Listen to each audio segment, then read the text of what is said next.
Hello everyone, it's Ashwin Rao. Today's unboxing is of a used pair of shoes that I received from a really kind gentleman named Calvin off of the Stitch Down Discord. For those of you who are not aware of the Stitch Down Discord, it's a place inhabited by many shoe and particularly boot and rugged menswear enthusiasts. And Calvin happened to have a pair of Edward Green shoes. This is the Cranleigh, which is a boot. It's a split toe boot done in an extreme brown Zug leather, which is a variation on scotch grain on the E202 last. This is a makeup put out by Shoes of Stefan, who is a vendor out of Northern Europe. And so I'm looking forward to seeing what this guy looks like. Box looks pristine. Calvin told me he hadn't really worn the shoes all that much and it was time to move on. You can see the Edward Green 1890, very well known teal box here. He did tell me that he was going to include some insoles, and they basically look unworn. These are just for fit. This is actually probably a half size large for me, but I have a boot on the, or actually I had a pair of Edward Green Dovers on the 202 last, and that fit comfortably, albeit slightly snug. I've since sold it, so I assume that this will be a pretty good fit, and if not, insoles are a nice little option to help with the fit. And here's a little form from Edward Green. How do you care for your shoes?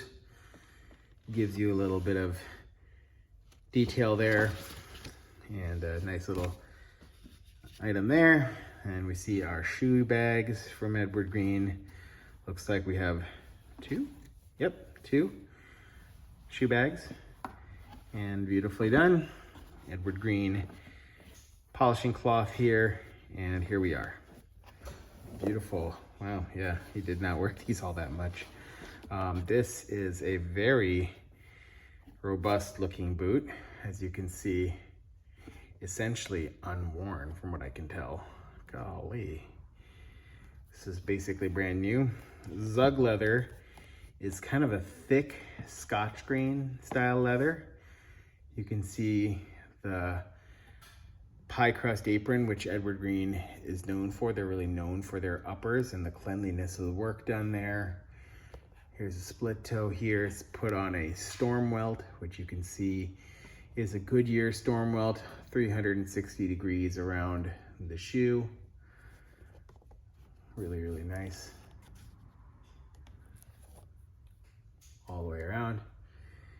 You can see the joint on that welt right about there. Pretty cleanly hidden and well positioned regarding some of the details here.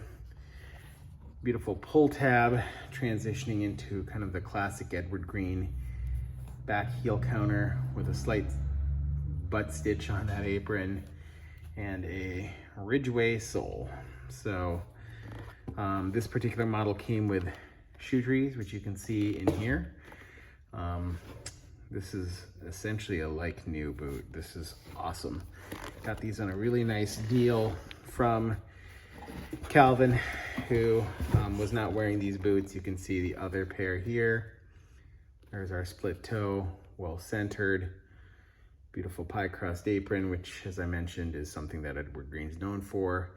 You see 3 speed hooks, 4 eyelets, and a overall, I would say, medium dark brown scotch grain. This is called Zug leather, so almost a more waterproof, kind of rugged scotch grain leather. I believe it's Horween leather tannery. And yeah, beautiful makeup.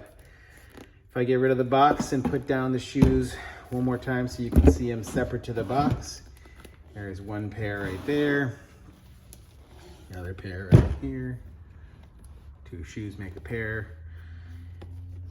And profile view, a nested view of those boots. Really well designed shoe. I really like the combination of the ridgeway sole, the storm welt, the high stitch density on the Goodyear welt and the Zug, which is a leather that's known for its ruggedness. This is going to be a really fun country style boot for me, similar to a number of other models out there from Europe. The one that I think this is probably most compared to is the Thorpe by Graziano and Girling, that has a slightly different side profile. But Edward Green has a very classic styling, a little less fashion forward than Graziano and Girling. And yeah, I think this is going to be a fun boot for me to check out, and I look forward to taking you through it more over time. Have a good one. Bye-bye.